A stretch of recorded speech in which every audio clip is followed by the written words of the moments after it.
बिस्मिल्लाहिर्रहमानिर्रहीम। आज हम बढ़ने जा रहे हैं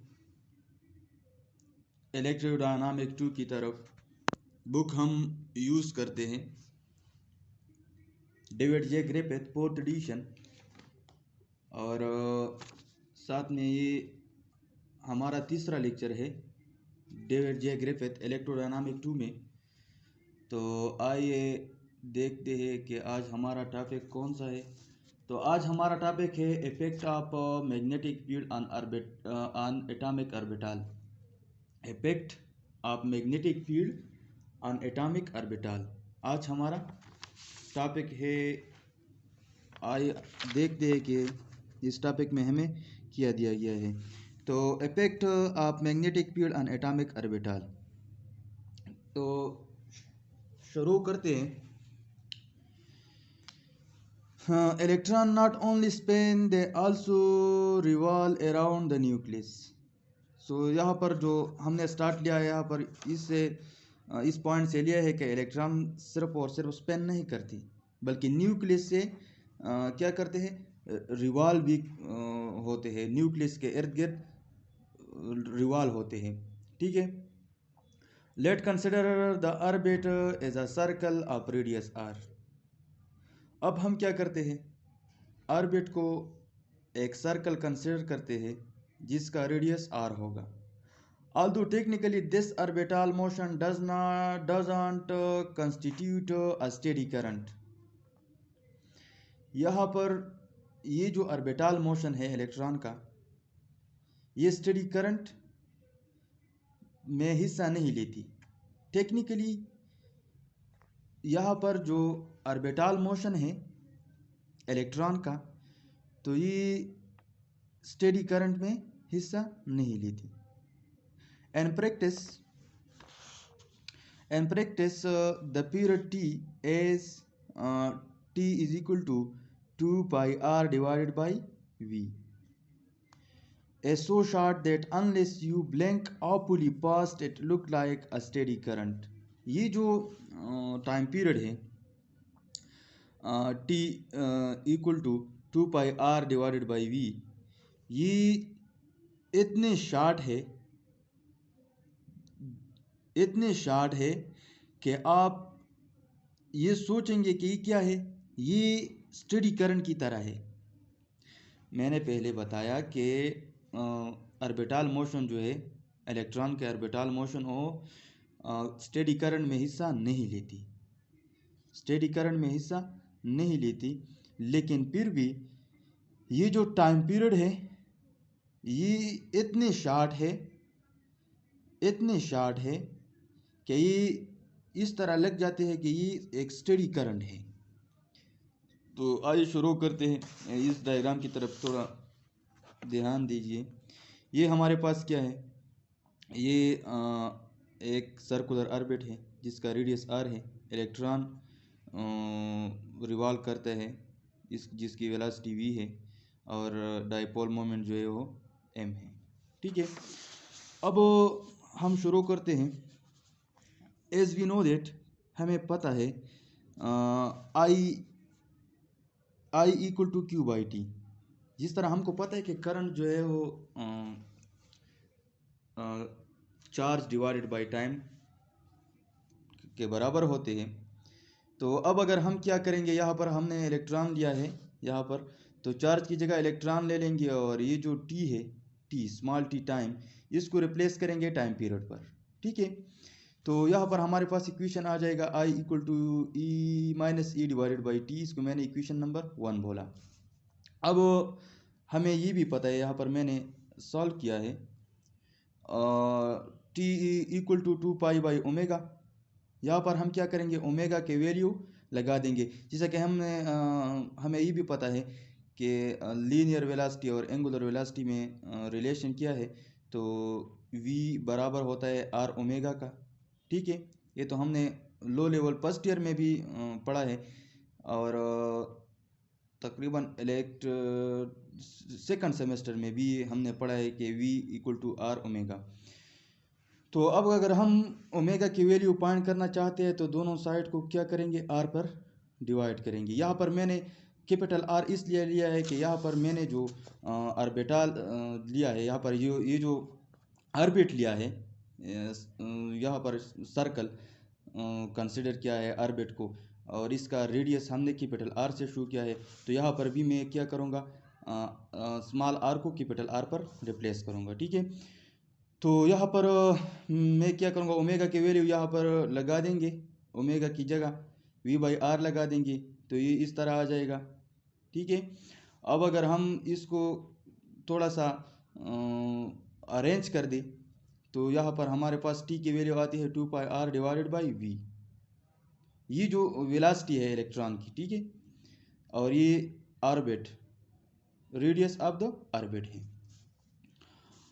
अब यहाँ पर क्या करेंगे, टी की वैल्यू लगा देंगे यहाँ से, ठीक है। अब ये जो है ये हमारे पास इस इक्वेशन को अब अगर हम सॉल्व थोड़ा सा अरेंज करेंगे तो ये इस तरह आ जाएगा, minus E V divided by 2 pi R, इसको मैंने इक्वेशन नंबर 2 बोला। ऑर्बिटल डाइपोल मोमेंट हमारे पास बराबर है m इक्वल टू आई ए का, ठीक है।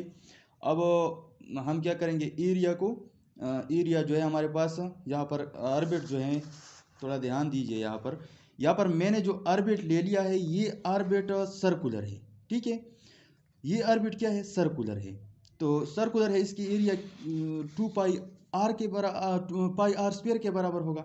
ये मैंने सर्कुलर ऑर्बिट ले लिया है और सर्कुलर ऑर्बिट की एरिया मैंने पाई आर स्क्वायर ले लिया है, ठीक है। तो यहाँ पर हमें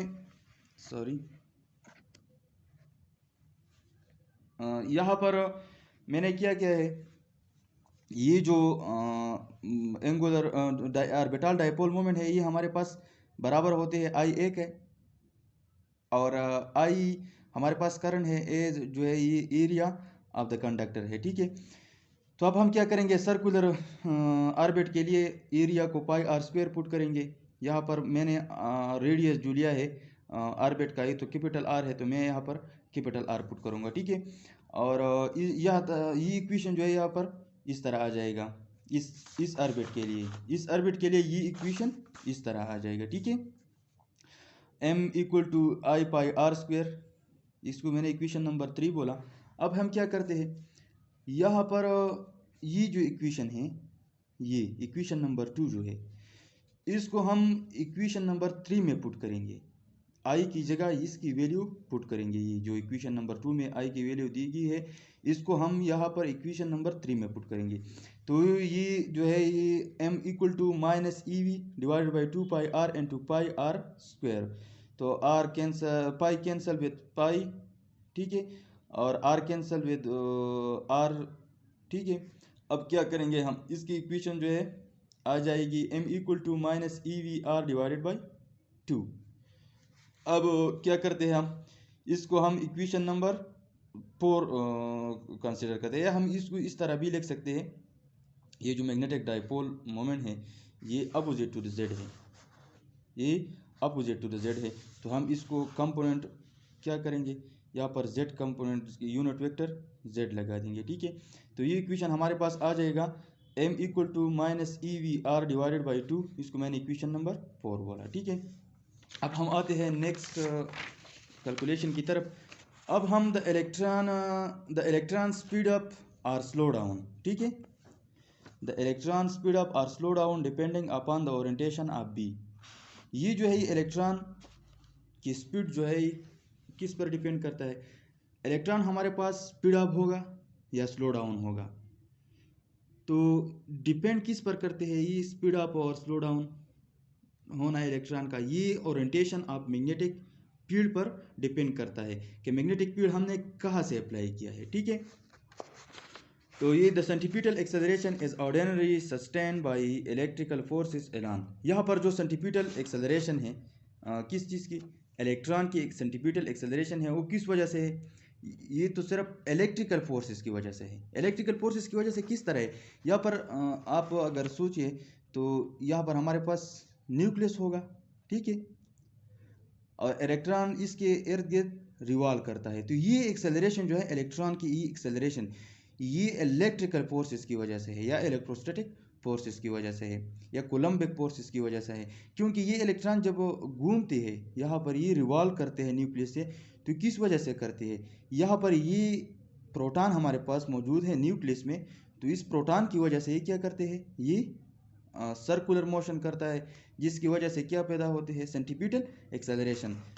तो यहाँ पर इस बात को गौर से आपने पढ़ना है कि यहाँ पर जो सेंटीपिटल एक्सेलरेशन है ये किस वजह से है, इलेक्ट्रिकल फोर्सेस की वजह से है या कोलम्बिक फोर्सेस की वजह से है। ठीक है, तो हम क्या करेंगे, हम इस बात को, इस स्टेटमेंट को हम मैथमेटिकली इस तरह लिखेंगे कि एफ कूलम, ये जो मैंने आप लोगों को बताया कि ये कूलम फोर्स मतलब क्या, ये जो प्रोटॉन इलेक्ट्रॉन पर जो फोर्स लगाते हैं जिसकी वजह से इलेक्ट्रॉन क्या करते हैं, सेंटीपिटल एक्सेलरेशन इसमें पैदा होती है। ठीक है, तो कूलम्बिक फोर्स हमारे पास सेंटीपिटल एफ सेंटीपिटल के बराबर होगा।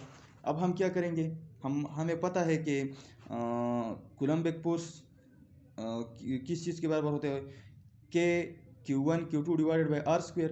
तो यहाँ पर हम के की वैल्यू 1/4πε0 लगा लेंगे, और यहाँ पर हम क्या Q1 और Q2 दोनों हमारे, हम यहाँ पर किस चीज़ की बात कर रहे हैं, इलेक्ट्रॉन की बात कर रहे हैं, तो Q1 = Q2 = E। ठीक है, अब E square divided by R square आ जाएगा, और हमें ये भी पता है कि centripetal force mv² divided by R के बराबर होते हैं। तो यहाँ पर मास ऑफ द इलेक्ट्रॉन, यहाँ पर ये m जो है मास ऑफ इलेक्ट्रॉन रिप्रेजेंट करते हैं, ये वेलोसिटी ऑफ इलेक्ट्रॉन है, और ये रेडियस ऑफ द ऑर्बिट है। ठीक है, इसको मैंने इक्वेशन नंबर 5 बोला। अब in the presence of magnetic field B there is a force F = -E × V cross B।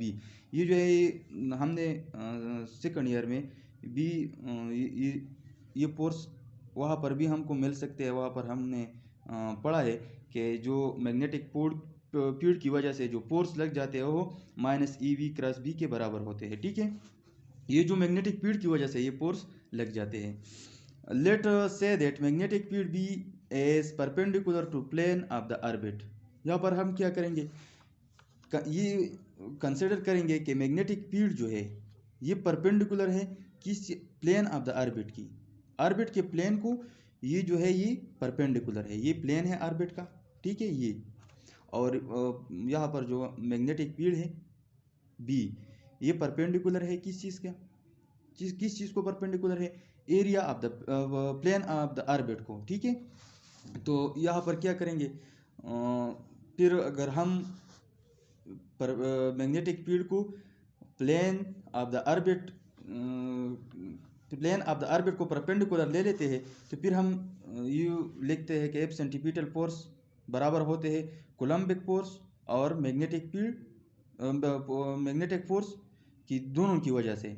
F centripetal force जो है, इलेक्ट्रॉन की सेंटीपिटल फोर्स जो है वो किस वजह से है, कोलम्बिक फोर्स की वजह से है, बी है, और मैग्नेटिक फील्ड की वजह से बी है। तो यहाँ पर हम क्या करेंगे, F centripetal force mEV² divided by R, F coulombic force 1/4πε0 E²/r। और मैंने यहाँ पर लिख दिया है ये पे, तो सेकंड ईयर फिजिक्स में भी आप लोगों को मिल सकता है ये वाला इक्वेशन कि F = -E × V cross B। ठीक है, तो यहाँ पर ये मैग्नेटिक फोर्स है। अब हम इसकी वैल्यू लगा देंगे, ये वाली वैल्यू जो मैंने लिख लिया है या इस इक्वेशन में लगा देंगे, तो यहाँ पर आ जाएगा mEV² divided by R = 1/4πε0 E² divided by r² plus -E × V cross B। इसको मैंने इक्वेशन नंबर 6 बोला। ठीक है, under the below condition the new speed V prime greater than V। इस कंडीशन में, कंडीशन क्या है हमारे पास, so negative sign become positive by putting V prime greater than V। यहाँ पर जो हमने क्या किया है, यहाँ पर हमने मैग्नेटिक फील्ड भी लगा दिया है। ठीक है, और साथ में मैग्नेटिक फील्ड और साथ में कोलम्बिक फोर्स भी है। तो इलेक्ट्रॉन की जो न्यू स्पीड है, मैग्नेटिक फील्ड अप्लाई करने की वजह से इलेक्ट्रॉन की जो अब स्पीड है वो किसकी ग्रेटर होगा, इलेक्ट्रॉन की पहले वाली स्पीड से, जब हमने मैग्नेटिक फील्ड अप्लाई नहीं की थी। यहाँ पर मैंने मैग्नेटिक फील्ड अप्लाई नहीं की थी, सिर्फ और सिर्फ कूलम्ब वेव फोर्स की वजह से सेंटीपिटल एक्सेलरेशन पैदा होती थी इलेक्ट्रॉन में। अब हमने क्या किया, मैग्नेटिक फील्ड भी अप्लाई किया। तो जब हमने मैग्नेटिक फील्ड अप्लाई किया तो क्या होगा, ये जो इलेक्ट्रॉन की न्यू स्पीड है, मैग्नेटिक फील्ड अप्लाई करने के बाद जो इलेक्ट्रॉन की स्पीड है वो पहले वाली स्पीड से ज़्यादा होगा। तो अब क्या हो जाएंगे कि जब ये नई वाली स्पीड जो है वो इलेक्ट्रॉन की स्पीड से ज़्यादा होगी तो negative sign become positive by putting v prime greater than v। तो यहाँ पर हमारे पास जो नेगेटिव साइन है ये वाला, ये पॉजिटिव हो जाएगा। सो इक्वेशन 6 विल बिकम, तो हम इक्वेशन 6 यू भी लिख सकते हैं। जब हमने मैग्नेटिक फील्ड अप्लाई किया तो हम इसके बाद स्पीड बढ़ गया, स्पीड बढ़ गया तो क्या हो गया, हो जाएगा ये, इस इक्वेशन को मैं यू भी लिखूंगा, M E V prime square divided by R 1/4। अब जो है यहाँ पर जो थी मैग्नेटिक फील्ड हमने अप्लाई नहीं की, मैग्नेटिक फील्ड हमने अप्लाई की थी लेकिन स्पीड जो है उसमें चेंज की बात हमने नहीं की थी। यहाँ पर हमने चेंज के बाद की के कंडीशन हमने अप्लाई की कि जो न्यू स्पीड है इलेक्ट्रॉन की वो पहले वाली स्पीड से ज़्यादा होगा। तो ये इक्वेशन जो है इक्वेशन नंबर 6 वो हमारे पास आ जाएगी, M E V prime square divided by R equal to 1/4 pi epsilon naught E square by R square plus E V prime B. बस जस्ट हमने क्या किया, हमने यहाँ पर v की जगह v प्राइम पुट किया, ठीक है। तो इसको मैंने इक्वेशन नंबर 7 बोला, इसको मैंने इक्वेशन नंबर 7 बोला। अब हम क्या करते हैं, पुट इक्वेशन 5 इन इक्वेशन 7। अब हम क्या करते हैं, इक्वेशन नंबर 5 को, ये वाली इक्वेशन, इस इक्वेशन को इक्वेशन नंबर 7 में पुट करेंगे, इक्वेशन नंबर 7 में पुट करेंगे तो हमारे पास क्या आ जाएगा। जब हमने इक्वेशन नंबर 5 को इक्वेशन नंबर 7 में पुट किया तो हमारे पास ये वाला इक्वेशन आ गया, M E V square divided by R equal to M E square divided by R plus E V prime B, ठीक है। अब हम क्या करेंगे, इसको रीअरेंज करेंगे, रीअरेंज ई वी बी यहाँ पर छोड़ देंगे और M E V square divided by R यहाँ से उठा के यहाँ पर ले जाएंगे। तो यहाँ पर इसकी साइन प्लस है, तो जब हम इक्वेशन के लेफ्ट साइड में इसको क्या करेंगे, ट्रांसफ़र करेंगे तो इसकी इक्वेशन निगेटिव में आ जाएगी, इसकी साइन जो है निगेटिव होगी। तो हमारे पास इक्वेशन आ जाएगी A V prime B M E V square prime divided by R minus E V square divided by R, ठीक है। अब हम क्या करेंगे, यहाँ से M E R mass of electron divided by R को हम क्या करेंगे, कॉमन ले लेते हैं। तो जब हम इसको कॉमन ले लेते हैं तो हमारे पास ये जो इक्वेशन है इस तरह आ जाएंगी, V square V prime square minus V square, ठीक है। अब हमें पता है कि A square minus B square ये जो है फार्मूला है 9 मैथ्स में भी आप लोगों को मिल सकता है, और यहाँ पर ये जो बहुत कॉमन फार्मूला है A square minus B square equal to A plus B into A minus B, ठीक है। तो हम ये जो है V square prime minus V square, इसको हम क्या कैसे लिखेंगे, इस फार्मूले की तरह इसको एक्सपेंड करेंगे। जब हम इसको एक्सपेंड करेंगे तो ये क्या आ जाएगा, E V B equal to M E R into V prime plus V into V prime minus V, ठीक है। अब हम क्या करेंगे, ये जो है ये वी प्राइम माइनस वी, तो हमने पहले बताया कि वी प्राइम जो है वो ग्रेटर है वी से। तो जब हम ग्रेटर को ग्रेटर से जो पहले वाली स्पीड है इनिशियल से फाइनल से इनिशियल, फाइनल हमारे पास हमेशा ग्रेटर होगी गन। तो ग्रेटर से हम क्या करेंगे, स्मॉल को माइनस करेंगे तो यहाँ पर हमारे पास चेंज आ जाएगा, चेंज एन वी आ जाएगा, ठीक है। जिस तरह हम क्लास 9 वगैरह में करते थे, V F minus V I equal to del V, इस तरह ये जो इक्वेशन है ये इसके सिमिलर है, ठीक है। तो अब हम वी प्राइम माइनस वी की जगह क्या लगा देंगे, डेल वी लगा देंगे और वी प्राइम प्लस वी अपनी जगह आ जाएंगे। अब हम क्या करते हैं, इज्यूम करते हैं, assume del V equal to V prime minus V, ठीक है, वी प्राइम माइनस वी, इसको मैंने यहाँ पर आप लोगों को समझा दिया। अब वी प्राइम प्लस वी, ये जो है बहुत इससे ग्रेटर है, ये ग्रेटर है, ये स्मॉलर है। जब हम क्या करेंगे, एक ग्रेटर नंबर के साथ एक स्मॉलर नंबर को ऐड करते हैं तो अप्रॉक्सीमेटली इस पर कोई असर नहीं पड़ती, तो हम क्या करेंगे, वी प्राइम लगा देंगे। ठीक है, तो इस इक्वेशन में ये वाली एजम्पशन जो हमने किया इसको यहाँ पर लगा देंगे, तो इक्वेशन हमारे पास आ जाएगा E V prime B M E V prime divided by R del V. ठीक है, अब हम क्या करेंगे, इस प्राइम को इस प्राइम के साथ कैंसल आउट करेंगे, तो ये इक्वेशन कुछ यूँ बनेगा, E B equal to M E divided by R del V. ठीक है, और अब अगर हम डेल वी को फाइंड करना चाहे तो del V equal to E R B divided by M E. यहाँ पर जो ग्रिफिथ ने ये लिखा है, ये इक्वेशन लिखा है del V equal to E R B divided by two M E, तो यहाँ पर ये जो टू आता है, पता नहीं ये क्यों इसने यहाँ पर टू लगा दिया है। ठीक है, लेकिन यहाँ पर जो हमारे पास हम जब कैलकुलेशन करते हैं तो ये वाली इक्वेशन हमारे पास आ जाती है, लेकिन बुक में डेविड जे ग्रिफिथ ने ये इक्वेशन यूज़ किया है, ये वाला इक्वेशन। ठीक है, तो आप अगर चाहे ये लगा सकते हैं, ये भी लगा सकते हैं, लेकिन पता नहीं ये टू इसने क्यों यहाँ पर डिवाइड किया है। ठीक है, तो हमारे पास इक्वेशन 7 आ गई, when B is turn on the electron speed up and hence a change in orbital speed means a change in dipole moment.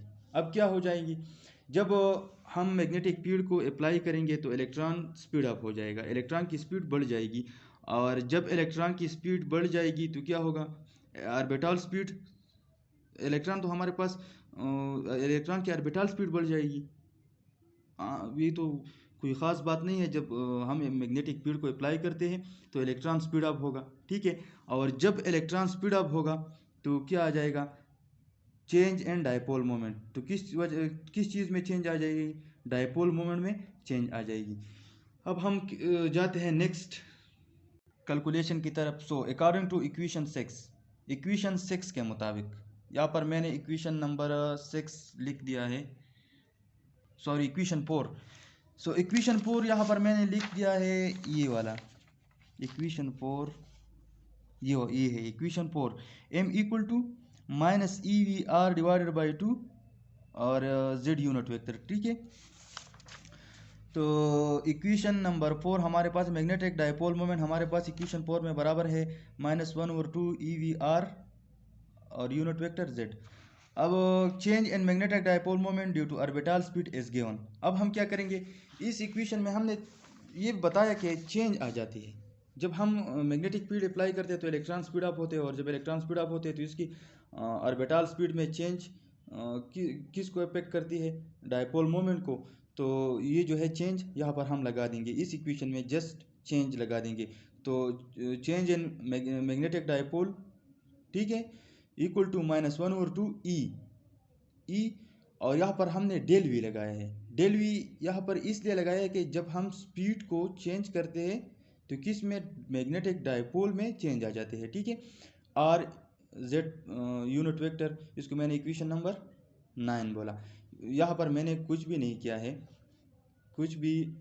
यहाँ पर सिर्फ मैंने आप लोगों को बताया कि जब हम मैग्नेटिक फील्ड अप्लाई करते हैं तो इलेक्ट्रॉन की स्पीड बढ़ जाती है, और जब इलेक्ट्रॉन की स्पीड बढ़ जाती है तो मैग्नेटिक डायपोल मोमेंट में चेंज आ जाती है। ठीक है, और जब ही मैग्नेटिक डायपोल मोमेंट में चेंज आ जाते हैं तो किस वजह से आ जाती है, इलेक्ट्रॉन की स्पीड की वजह से। तो यहाँ पर हमने सिर्फ और सिर्फ डेल, यह इक्वेशन नंबर 4 में डेल को लगा दिया है।